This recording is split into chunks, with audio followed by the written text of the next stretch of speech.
Hej og velkommen. Vi har taget en lille opgave med til jer i dag, men inden vi starter på det, så har jeg lige nogle udsagn, I gerne må svare på. Tag 2 skridt frem, hvis du har under en times transporttid til skole. Tag 2 skridt frem, hvis du har under 30 minutters transporttid til skole. Tag 2 skridt frem, hvis du ikke betaler husleje.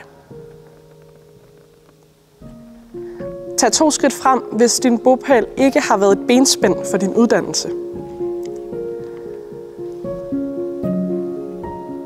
Tag 2 skridt frem, hvis du ikke er afhængig af din SU. Tag 2 skridt frem, hvis du ikke har haft udfordringer med at betale for din studietur. Tag 2 skridt frem, hvis transporttid ikke forhindrer dig i at nå afleveringer eller lektier. Tag 2 skridt frem, hvis du ikke har skulle bruge penge på skolematerialer, eksempelvis computer, da du startede på gymnasiet.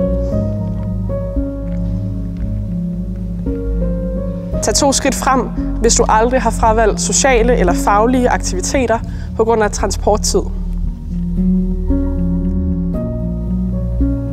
Tag 2 skridt frem, hvis du aldrig har fravalgt sociale eller faglige aktiviteter på grund af egenbetaling. Tak for jeres svar. Som jeg nævnte til at starte med, så har jeg en opgave til jer. I skal få den bold, I har, ned i det her mål. Og som I kan se, så er der nok lidt forskel på, hvor let det bliver. For nogle er det lettere end andre, men I er stillet den samme opgave. Nu må I gerne skyde.